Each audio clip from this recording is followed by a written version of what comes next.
Hey everybody, this is Shane Claiborne. Thanks for listening. Oh man, there is a lot going on in the world, and we need to be reminded that we are not alone. Part of the good news of the gospel is you are not alone. We've got each other, and there is a God who is with us and with those who are being crushed by principalities and powers and things that would get in the way of love. So we are standing on the promise that perfect love casteth out fear. And I don't know all of you out there, but well, if the analytics are right, we've got folks listening in dozens and dozens of countries, over 50 countries around the world. A lot of folks that are looking for a version of Christianity that looks like Jesus, that sounds like Jesus, that is all about love and welcoming the stranger and the refugee and the immigrant, not demonizing and deporting them. Hallelujah. So we're not partisan up in here. We have no fidelity to the donkey of the Democrats or the elephant of the GOP, but we are aligned with Jesus, and we are in solidarity with everyone who is who their lives are at stake right now, and there's a whole lot going on in the world. I also love this time that we set aside for the radio show and podcast because it gives me a chance to hang out with people that inspire me and that I sometimes don't get to hang out with as much as I would like to. And one of those is my brother, our guest today, Jonathan Walton. What's up, man? Good to see you. Man, it is good to be with you. I really appreciate being able to take the time. You're absolutely right. When you have a podcast, you have a show, you can hang out with your friends. It's great. Yeah, I mean, nothing's better than being together. But I've already told you when you come to Philly, we're gonna do it right down here in the city of love. And Yeah. but right now in Queens, that's home. And Jonathan Walton, for folks that don't know, he's a writer, speaker, facilitator, working at the intersection of faith, justice, and emotional health. And we're going to talk hmm about that. But he's got a new book out too. I mean, your older book is just awesome. We'll talk a little bit about it too. The 12 lies that hold America captive. When did you write hmm that, bro? I mean, because it's still 2019, Advent of 2019. Advent of Oh Trump. yeah. Yep, all that. That was So response, man. if you haven't read it, you should. 12, I've got it right here. 12 lies that hold America captive. And it gets clearer and clearer every day that those lies are still strong, even though the book's hmm just a few years old. And congrats on this one. Beauty and Resistance just came out last month. Spiritual Rhythms for Formation and Repair. So we're going to talk about all of that some. And you've been for a long time, 17 years working at InterVarsity Christian hmm Fellowship, but doing a whole lot of other great work. You got The Crux is your Substack. So if hmm folks want to follow you, they can kind of get a regular dose of Jonathan on there. And yeah, man, thanks for being here, man. Yeah, thanks for having me. I think yeah, and whenever, you hold those two books together, I'm like, yeah, that's a lot of me. When you know what I mean? And the reality that like I tell this story when particularly for folks like you who have known a long time, like I wrote both of those book proposals at the same time. Mm, I had a team with me, and my wife basically said, Jonathan, 12 lies, that's you. Like that's your head, you believe it in your core. And like you said, like they're more true every day. Like when yeah, we, yeah, particularly right now, when we talk about the narrative, like we're all immigrants, right? Like how that is unhelpful and not clear, particularly for indigenous and formerly enslaved folks and colonized. Like there's just a lot that yeah, happens there yeah. that we can like tease out. But she said to me, she said, Jonathan, like the emotional health stuff you don't live out. You be writing about other people, you know? It's an aspirational book. Exactly. Right. Secondhand spirituality. I be telling other people's stories, you know. Um, and so that book 7 years later comes out, this year. And so I'm glad that I can hold those two things together and talk about both of them because they're both essential. Because we do live and you and your listeners and folks that are around Red Letter Christians know like the world is messed up. But God is making all things new, including Mm, us and everybody and everything and us. And I think those are just yeah. hard things to hold together all the time. So glad we can talk about it. Yeah, and let's start with the lies a little bit. There's a lot of lies out there, but you named 12 of them. Mm, If this were my, my pop quiz, I think I could hit about half of them that you named. It's been a little while since I've read the book. I might add a couple on accident, but for folks that haven't read the 12 Lies book, um, highlight a few of those. You don't have to go through all of them, but just a few of the, I mean, they're spiritual lies, right? They're kind of yeah, religious lies. I mean, it meshes with the racism and white supremacy and nationalism. But name a few of those, because I think folks will probably recognize some of these heresies. But go for ahead, sure. man. Yeah, For sure, yeah. So I think if you make it through the first chapter, you'll make it through the rest of the book. The first yeah. chapter is like the lie that we're a Christian nation. Like these are easy things to debunk, but they're harder things to walk away from. And That's a good so word. Yeah, um because if we're not a Christian nation, then quote, what are we? Because if we're not right, then what are we? Like, and so it's hard for people to leave those things behind. And out of that, you have, well, we're a melting pot. When in reality, like the melting pot is not really a melting together, it's a melting into, right? Where hmm we all get melded. And there's a lot of history and stuff that goes in there that can feel pretty dense for folks. But if you keep going, the thing that I think that I think it's chapter 9 that we're living in right now is that we are the home of the brave. And I think unfortunately what we link together is bravery and a willingness to be violent. that's And deep. Yeah, and so I think like, there's a lot of lies in the book, but I think chapter 9 right now around bravery and violence is radically unhelpful.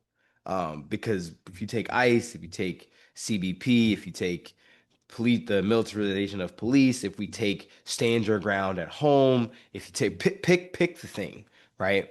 What we are linking in today's culture is that like if we are brave, then we are willing to be violent in our defense of whatever we believe. yeah, And I think that lie, particularly today, in this post January 6th world, and the invitation to become like our oppressors, to keep power and authority and create like hierarchies of domination, like that I think is something that I wish people could engage with, because we yeah, just yeah, have a yeah, normalization of violence that is um really destructive. Uh yeah. yeah. When you think of real bravery, real courage, who are some of the folks you think of? Yeah, I mean, it is, I mean, Jesus. Yeah. Like okay, like What's furry and has a tail and eats nuts? I know it sounds like a squirrel, but Jesus? yeah, so here, like No, it's true though. Yeah, yeah. we were in Bible study on Sunday, and like Jesus, when Pilate comes to Jesus Mm, and says, mm, like, I have the power to free you, right? mm, Jesus is like, no, you don't, man. Like, mm, you have no power, but that's been given to you by my Father. Like mm, the amount of security and intimacy and authority you have to have with God to say that is mm. powerful. I think so. If we come out of Scripture, my thesis for my master's, I wrote about Oscar Romero in Yeah, um in El Salvador, and like people that looked in the face of violence and continued to follow Jesus. yeah, And obviously, so many of our Palestinian brothers and sisters right now, yeah, right. particularly Munther, but Nadia Kupi, like there's things that people are willing and able to say and do in the face of such violence and destruction. That I think, I hope I don't ever have to make decisions like that. Yeah, At the same time, I hope I can make those decisions if that time comes. yeah. Um, Nothing to lose but our chains. Yeah, there comes a time where that courage is not a desperation, but it's a refusal, right? It's a rebuke of the crushing things, and then it's contagious. Like mhm. Oscar Romero said, like we're seeds. That Yes. old saying that they tried to bury us but didn't realize we were seeds. And so you look Mhm. at the martyrs down in El Mozote and Mhm. the Salvadoran courage from the church, the Mary Knowles sisters, and so many Mhm. others. And Romero's mentor, Father Grande, was killed too. So that like Mhm. it's kind of it is something that we learn courage, we catch courage, right, from other folks. So Hmm. yeah, it's a good word, man. Yeah, and right now you're right in Palestine. I think it's got so many different shapes, from the journalists to the doctors to the, Yeah. I mean, even the activists, right, who kept the spotlight on the Palestinian people and the Gaza children, but Hmm. took flotillas in to try to bring aid. So I think there's just so many different ways that we can be asking what courage looks like for each of us right now. Yeah. Hmm. Hmm. And I think, we have to make things really, really small, right? Like, Mm. because so I was writing today about a coat drive that we're doing, and it's like when things feel terrible and hard, just open your eyes and look at what's right in front of you. And the reality is it's cold, right? Yeah. So let's get coats. Let's make it Yeah. super practical. I can't stop ice from coming into Long Island, but I can make sure that folks aren't cold today. You know what I mean? Yeah. I can't build affordable housing for everybody today, but let's try and make sure we got the resources to get folks in shelters. I can't pay, like, I'm dreaming about this right now. It's like, how can the school that my wife started provide housing for kids? I Yeah. can't do that today, but like we can make sure they have groceries. You know what I mean? Yeah. Like how can we respond to what's happening and make it as small as possible? So Yeah, it's a good reminder. I mean, one of the quotes I have on my wall is the Mother Teresa quote, we're not called to do great things, but small things with great love. And what's exactly. important isn't how much we do, but how much love we put into doing it. So Hmm. I look outside and we got a pile of hundreds and hundreds of toys, that will be given out. In the other room, we got like a wound care kit so that people can pick those up and Hmm. help folks bandage wounds that are from drug addiction, but also from the cold, right? The We've cold. got friends that have gotten all kinds of issues, so trying to take care of each other. A friend of mine had just said she just keeps in her glove compartment socks and little gloves, to give out when she stops at a red light and there's somebody with a sign asking for money or whatever. So Exactly. that's a good reminder, man. And not even just about the stuff, but take a minute, like listen to somebody, like ask them their Hmm. name, tell them you care about them. Yeah, it's a good reminder. So anything else on the lies for I want to make sure we get to talk about beauty and resistance, but any other lies you need to name this morning? Yeah, no, I do think that there's a if we are able to to define, because I do talk about being land of the free. Yeah. If we're able to have freedom in Christ, then we can wholly recognize the false freedom that's offered to us. Mm, Like, mm. we are not free just because we can buy stuff. We are not free just because we are able to walk around, right? Like, there's a different kind of freedom that exists that I think Martin Luther King had, like the Mardi Bell sisters in the Dominican Republic. Like, there's a freedom that comes not because the chains are gone, but because we have literally set ourselves apart Mm, for mm, following a radical Jesus. Because Jesus in front of Pilate was free. Jesus, mm. even under Roman occupation, was free because we're bound to something fundamentally different. And so Yeah. if folks are able to, I mean, this is where beauty and resistance comes in, because 12 lies is mostly ideological, right? Hmm. Mostly ideas. And then I do have examples of folks living it out every day. But there's a ladder of abstraction that we have to pull people down, because that's where I think white supremacy, colonialism, patriarchy, all these things live in the abstract, and then we experience them in Yeah. our bodies, right? But as Mm. long as we can, like, keep them kind of abstract, we folks can't fight it. Like, it feels weird.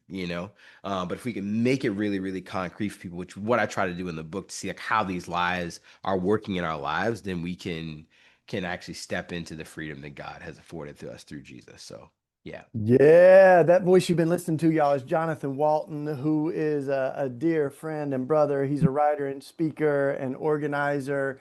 Um, and we're talking about a bunch of stuff, but we're talking about his uh, book 12 Lies That Hold America Captive from 2019, and then this new book that just came out, Beauty and Resistance: Spiritual Rhythms for Formation and Repair.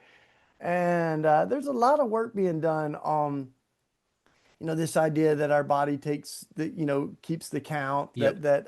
like all the things that are happening. in the world around us and the things that we've endured, and things we might not might even be a little more subtle to recognize, that we begin to internalize those. And that's why um, the self care and soul care and loving yourself as you love your neighbor becomes Hmm. important. So say a little bit more about this new book, and how you've been aspiring to practice that as you write the book, and inspire Exactly, others to exactly. do it. Yeah, so I think most of us would say we like formation or repair. So Mm, like I really like formation. Like let me just, meditate, contemplate, seek Jesus and live my best life. And I think most people hang out there. I have my tea, I have my spa day, I have my self-care regimen. And the way right, and the way that that manifests itself is I am good and I am better, and that's great. Um, and then a lot of us like repair. Let me go out there. Like we're gonna organize a protest. We're gonna organize a policy. We're gonna show up and show out for our marginalized neighbors. And my suffering actually doesn't matter because I've got first world problems and blah blah. That whole rigmarole. And I think what Jesus actually does through the cross is he holds both of them hmm together. Like Jesus is on the cross, suffering, and he's on the cross liberating at the same time. mm, Like this is the worst that the world has to offer. Like we invent words for this pain. Like excruciating comes from that crucifixion, right? But Jesus is overcoming those things. And I think that is where the beauty and resistance come together. It's like, mm. how can my sacrifice actually love my neighbor? And then when we have the resurrection, God, Jesus, through the Father and the Spirit, is experiencing the radical love of God. This is this beauty and resistance that comes together. And where for me, I'm like, man, I remember feeding a group of folks, and we had 75 people there. We had 3 foot long subs, right? And Mm, I said, God, there's not enough food here. So I need you to feed these people. Everybody got enough food. I don't know how that happened, but I trust mhm. Jesus. I Yes. remember hundreds of people, there were 200 families in line, and there were 300 boxes, and every family's supposed to get 2 boxes. That's not enough boxes, Shane, right? hmm We hmm prayed and everybody left with 2 boxes. You Mm, know what I mean? mm. And so, Yeah. like, there's a beauty that happens because God is present and we're resistant to the powers and principalities of the day that says there isn't enough. And Yeah. not everybody can get some, and somebody has to lose. And that's not the way God's economy works. And so I Yes. think being able to hold those things together, Yeah. is Yeah. the thing that I hope we're able to do. Yeah. And especially with the belief that there is a power at work beyond ourselves Mhm. is really important. A lot of the justice movements, we can end up, whether we want to believe it or not, really relying on our own ingenuity and our own strength, our own Mhm. organizing tactics, our own relationships with funders, and everything. And you can end up feeling like, at least in practice, that this is in our own power. And on the flip side, a lot of what I think we grew up familiar with was a version of prayer that escaped any action or responsibility. So people, after a mass shooting, they say thoughts and prayers, and Mhm. don't do anything else. And I always say, when people say all we can do is pray, they're probably wrong. Like, we can Right. pray, but there's a lot of other there's a lot of Yes. other tools in the toolbox that Yeah. God's given us. So yeah, and you seem to be holding those together, right? Believing in prayer, believing in the Holy Spirit and a God that's at work in the world, and yet Mhm. that we're also to put some flesh on God's love and get at it, right? Yeah. Yeah, yeah. And so like for me, I remember when we first came up with these 4 R's that outline the book, the rest, restore, resist, repeat.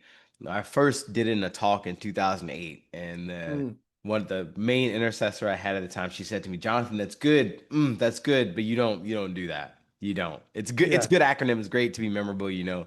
But I don't sleep, man. Like I will stay up and write. And that happened during Black Lives Matter. It happened during the advent of the war in Afghanistan. Like there was these like I was like, if I could just write enough, people will understand, you know?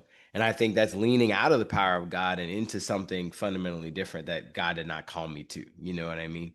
So Tricky embracing. though, right? Because there a lot of times, like, I'll be falling asleep almost, and then I feel something or I hear something, I'll get up. Sometimes I'll be up till 2 in the morning, Yeah. and yet there's really holy moments there, right? Where you're kind of wrestling with God, you're listening to the moment, praying, and I have had a lot of, I would say, really spirit-led ideas or sparks in those late night moments where you're kind of praying and falling asleep. And yet it's a fine line between like just working all night long. Yes. No, it's true. That's where I think, there's a one of the things we're talking about, like my hope is to begin this Center for Beauty and Resistance, right? And the reality that like if my relationship with God is solid, then my community should be fruitful, you Mm. know? And so a lot of the times, that holy moment at 2 a.m., we won't know if it's a holy moment till a month later. Yeah, You know yeah, what I yeah. mean? And so I think that being able to hold even that with an open hand with God. Like I remember things I've written at 2 a.m., like you're saying, particularly poetry for me. It's like the lines just come, and then Yeah, boom. yeah. And then I see the fruit from that months later. And then other times I'm like, you know what? I shouldn't send that email at 1 a.m. Let me hold on to it. You know what I mean? Yeah, yeah, yeah. And so I think we should, like Jesus said, like know things by the fruit that it bears. And I Yes. think when we are rested, that can actually lead to rhythms of restoration. And out of that restoration, then we resist, and so if we're able to do that, then I think some really fruitful things should be the result of that intimacy with God and the things that we're creating in our lives. Um, Yeah, the 4 R's, y'all. yeah. Rest, restore, resist, repeat, Hmm. from Beauty and Resistance. I mean, the the the kind of cycle that you offer isn't, it's not anecdotal. It's not like we just need a one little solution to everything, but we need this kind of integrated life of rest and restore and resist. Are there things that are ingredients to that though for you? I mean, there's like old school stuff, right? Like we're Hmm. doing Advent devotionals every day. I still try to run. Like, Yep. push-ups and sit-ups are good for my body, and other things are good for my soul. But Hmm. Hmm. what are some other things that you find that are integral to just kind of keeping your soul well and your body? Yeah, yeah. Yeah. So I try to be super practical in the book, and Yeah, yeah, I yeah. go my life, So there's biscuit recipes in the book. There's a Come cake on. recipe in the book. There's a pizza crust recipe in the book. I talk about the movies I watch with my kids, and Mm. Frozen 2 is woke as all get out. I talk about that. There's reparations in Frozen 2. There's like there's some things that happen. And so I think that just to name for folks who are listening, things that are restorative don't have to be expensive. They don't have to be extravagant. They just need to be intentional and yours. Right. And Mm. so, I remember the first time I had pizza with Jesus. Somebody was like, "Oh, you're sitting here eating alone." I said, "I'm not alone. I'm good." you know, Good. and it cost me $3. At that time, pizza was $3. Yeah. Inflation's a little bit different now, but could Unless sit it's with Little God, Caesars, bro. but anyway, yeah, that's where Right? you got Yeah. to get it when you got a volunteer group. Anyway, yeah, go ahead. Yeah, No, but pizza like, with Jesus. That's good. yeah, Yeah. pizza with God. And then, I think some of us automatically think that I can't ask that person out for brunch. I can't take care of them and do that thing where it's like, offer to cook a meal for your friends every 3 weeks. Mm. Like put yourself out there and be willing to be rejected.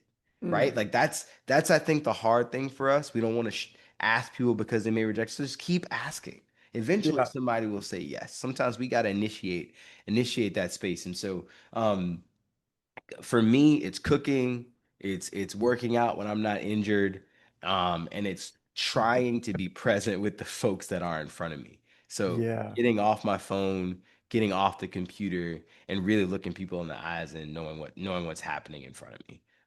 Yeah, and some of it's just doing a little audit of our life, right? One of the things we've done in community is we just called it up arrows and down arrows, like the things that give us energy and the things that Hmm. take our energy. Like some would call it, we've done highs and lows or prouds and sorries, different things where you Yep. can name those things that are draining and those things that are life-giving, and they're different, right? Like for some people they Hmm. love cooking, other people that's you know Same with like helping a kid with math homework. For some person, that's like the highlight of the day. For the other person, that's like exercising muscles they just ain't got. So like you're Right. trying to figure all that out. But like, yeah, I found for some of us, like living in the concrete. I'm from East Tennessee, but lived in Philly for 30 years. Like we're busted concrete open. We're gardening, and we got Hmm.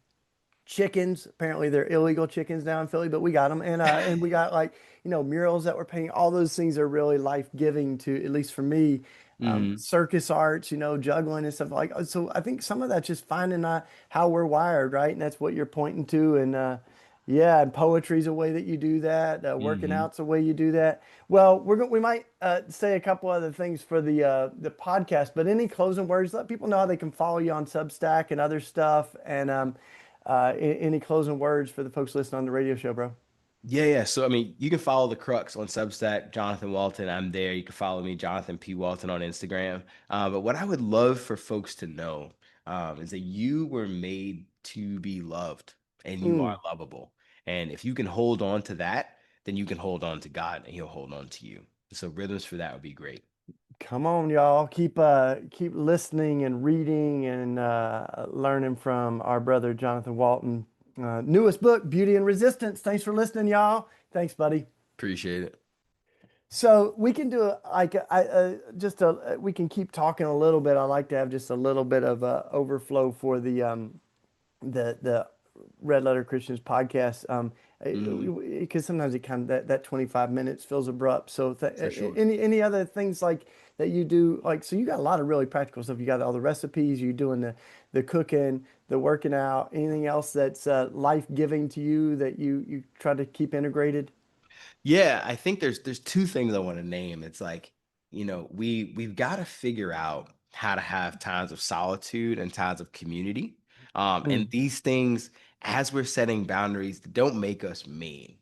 Somebody wrote an essay about how self-care shouldn't make us mean people and therapy mm, shouldn't make us cruel, you know. mm, And I was thinking about that and like, if we are in community with other people, it's going to be costly following Jesus. Like I'll tell the story. I haven't written it down yet because I'm still processing it, but um when we are in community with people who are different from us, race, class, gender, status, we're opening ourselves up to their life experience, right? And then our mm, emotional responses and all those kinds of things. And so I told my wife, I was like, I don't like that our small group is like, I think we got one class of people, mm, people who fly, people who travel, people who mhm, know these. I was like, God, like I don't like how insulated my life has become. Like I don't have any friends. I have people I serve, folks I hang out with that are mhm. different, but not friends, right? And so we were getting our ACs fixed because our house flooded. We got ACs and we had to fix a lot of things. And a guy came in and he's listening to me talk with a spiritual director and I see him taking a little longer with this AC in the room than I am. You know what I mean? And so finally, like I finished the call and he's kind of hanging around. I said, "Hey, you can ask what I mean. My hip is injured. I had a hip surgery, so I'm just sitting on the couch. I can't move. Yeah, I'm like, yeah, we can yeah. talk if you want, you know." And so finally he just opens up and he starts crying. I mean, it was a powerful time of Wow, prayer to wow. talk through lots of things. He was coming from a difficult situation. He's black like me, but we're not the Mhm, same. You know what I mean? mm, I have an Ivy League education. I'm in a house. He lives in the hood and is working on HVAC stuff, you know. But we're connecting, you know. mhm. And so I invite him to our barbecue that coming Saturday. I invite him to a prayer and fathers group that I lead on Monday nights. It's just and he comes to the barbecue and he meets folks and folks in our small group are gonna hire him because now he's doing stuff on the side and so he's got numbers and there's jobs lined up. Yeah. This is a great day, you know. And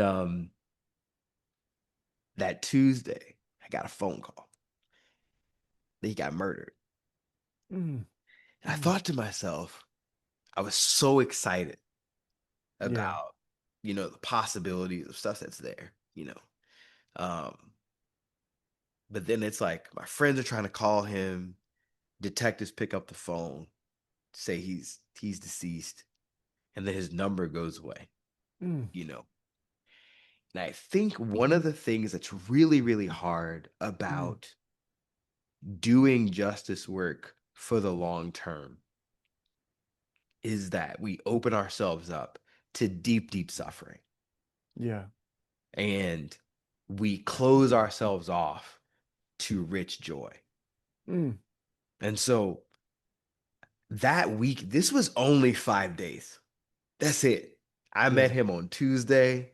He came Mm. to the barbecue on Saturday. He was gone on Tuesday, right? Unbelievable. Yeah. Yeah. And so I think for folks who are particularly red letter folks that we're trying to do the work, you know what I mean? Mm. Um, we have to open ourselves up to the deep, deep joy of community with God, community with other people. Um, and understand we're opening ourselves up to deep suffering. And so we actually need both of those things. Yeah, Like man. Jesus, Jesus experienced joy with the three, Peter, James, Yeah. and John. But then he was devastated when they didn't stay awake with him. Yeah. You Yeah. know, like so I think if we could hold both, he played with his mom and it was awesome, But then he said, like, woman, behold thy son. There's these we're hanging out in really, really hard and really, really beautiful, beautiful things. And so Yeah. just want to encourage folks to hold both together because they're hard and awesome, amazing and difficult. And that's actually being fully human as God Yeah. made us. So yeah. That's a lot, man. Thanks for sharing Hmm. so deep and personal that story because I think there's a lot of things we probably don't even process. We just move through too quickly and um it's like I think there's a certain kind of pain as I watch the kids in Gaza that are waking up to Yeah. flooded tents and Yeah. just trying to survive every day. Um, it's unimaginable. And also, there's a different kind of way that we've also got to care about ourselves when we're navigating these ways that we are coming in and out of different social locations. You're sitting with someone that just lost their kid um, and jumping on an airplane to speak at Wheaton or something, right? It's just like Hmm. there's a I don't know what it is, but to stay vulnerable like Jesus did, and I think of that the times where he would pull aside and maybe it was just to process and let things sink in. But I mean, if he needed that, we sure need it. And so yeah, it's a great reminder, man. You preaching to me this morning. So yeah, Well, thanks. And yeah. I'll tell you one more thing. 20 years ago, I heard you speak. And 2 years after that, I believe, John Perkins, anyway, John Perkins said something, you said something, and 2010, God was like, Jonathan, you're gonna be on the bridge between the haves and the have-nots in Mm, physical and spiritual resources, able to walk back and forth. mm, And I think that reality of like you said, sitting in Wheaton and being at home, sitting in mm, Gaza and being at home, sitting in a church in Philly and feeling at home, but going back to East Tennessee and feeling at home. Jesus never felt out of place. mm. And that to me is like where I want to be at. So like, That's where I want to be at. Yeah, yeah. yeah, so I go back to Broadnax, I'm from, a small town too, and it's like I wrote about this in 12 Lies. It's like Columbia and New York City taught me to see Broadnax and the black church as backward and wrong, Mm-hmm. right? Mm-hmm. But Broadnax and a black church is what helps keeping me following Jesus when the white Yeah, yeah. evangelicalism falls apart. You know what I mean? And so, I know. Yeah, I do um, know. so anyway, all Mm. that to say, like being present to God, present to ourselves, present to our neighbors, and present to creation Yes. will hold us in the shalom that He intended us for. So, Yeah. Hallelujah. That feels good for today, man. Let's keep doing it hmm. though. We'll keep talking. Thanks for listening, y'all. Now, I think we were hoping we might have a special surprise. We'll just see because we've been trying to put songs on the podcast, Jonathan. So, Oh, uh, you need a song. well, I mean, I'm gonna let you choose. I'm not crazy about getting put on the spot, so I wasn't gonna have you do one unless you want to, but you could send us one so we could play it, or Oh man. you could do a point, whatever, man. Like you can send Oh us a little man. audio file, we'll throw it in, or if you got one on your heart, man, you can close us Shoot. out with a poem, whatever, man. I'm Lord gonna have leave it up mercy. to you. No pressure though, seriously. No, I mean, I can't sing this song, but I'll do a poem. Yeah, poem. Yeah, yeah, yeah. Um, there's a song called Peace, a Feel My from it's the same line over and over again. Um, he never told me that it would be easy. He said suffering would come, but he promised peace, peace. It's 9 minutes. That's all it says. Oh, And wow. it's amazing. But I don't sing all the time. I do poetry, so I'll do a poem. Yeah. Awesome. So in the epilogue of the book, I did this poem called Change of Plans. I wrote this poem um in 2006, I believe, when I realized I was not on the track to be a doctor or any of those things. So, Maybe a doctor of the church, but right, not. right, right. It starts off like this. So poetry is my release, my shield from all grief, my refuge to which I retreat when this world is too much for me. These phrases on these pages, language, my mind speaks metaphors and similes, poetic elements. I just breathe. This poem is called Change of Plans. I'm standing on the threshold of who I want to be, looking back at who I am and wondering why I did not see this before. They say that hindsight's like 2020, then my foresight must have been like 5100, and my insight like a blind man fondling the darkness for a light switch in a room with no walls. Mm. I said, I'm standing on the threshold of who I want to be, looking back at who I am and wondering why I did not see this before. They say that hindsight is like 2020, then my foresight must have been like 5100, and my insight like a blind man fondling the darkness for a light switch in a room with no walls. Because when I took this path, I thought that I was taking root progress. I thought that by taking the track more traveled, I was taking the path that was the best, but instead I stepped onto train lack of respect, ended up in distress, depressed, and signaling SOS to strangers in all directions. See, I don't want to be just another doctor, another lawyer, bite my nails in an office. I want to heal heart wounds with my words, prosecute politicians with my pen, and Mm. invest in audiences willing to listen to a Columbia graduate who wanted so bad to drop out but couldn't because my mama taught me the true value of an education. So, dear mama, I'm changing my major from biology pre-med to major in life with a double concentration in success and excellence. My course will include 3 classes on charity, two on goodwill towards man, and a required seminar on increasing my measure of faith. My thesis proves that Mm. man must know his past before he understands his present or even dreams of his future. And I live out my Savior's motto that to whom much is given, so much more is required. I don't see life like it is. I can't see life like it is. I close my eyes and envision how it could be and then slave to make my dreams a reality. I hope you love me for trying to make the world a better place for this and the next generation. And I promise your hard earned money is not going to waste. My words are all I have. So I hope you take them and you save them in the place that the world's expectations can't get to.